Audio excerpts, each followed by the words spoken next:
What goes around comes around. I knew I royally screwed up, and I needed to pay for being a jerk. And so, I pushed everyone away. Shoya never hangs out with anyone. What a loser. Didn't you hear about him? Everyone knows. Hey, check it out. He's looking at us again. A total freak. Why does he bother living?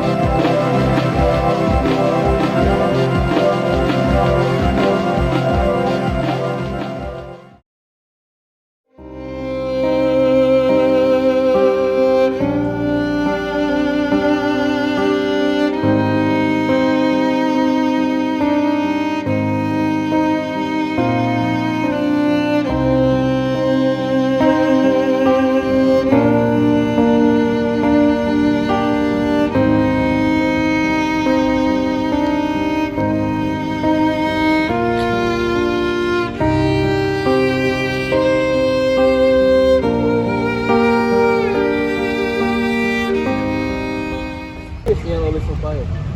Yeah, he never joined us. Maybe he doesn't like people. I don't know. Okay, class, group yourself into 5. Hey, five. 1, 2, 3, 4. Hey, Neil. Hey, Neil. You can join us. I'm okay. I just work alone.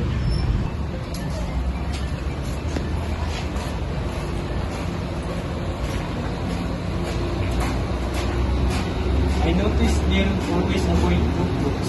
Do you think he's shy? Yeah, I think Morban more than he's shy. Maybe something about it you are scared of being judged all the time.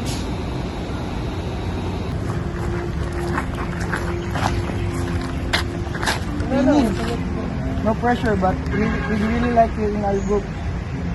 You don't need to talk a lot. Being here is enough. Really? I can try.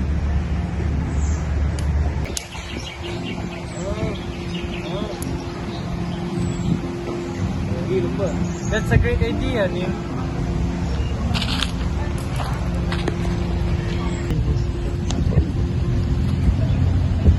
Sometimes, people are distant because they want to. Might just be struggling inside. A little understanding can go a long way. Let's create a safe space for everyone.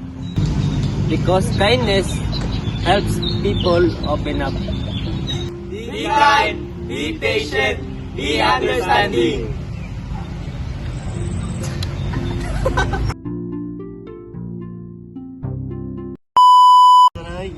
Ha? Umingipon. Oh, sige, gala.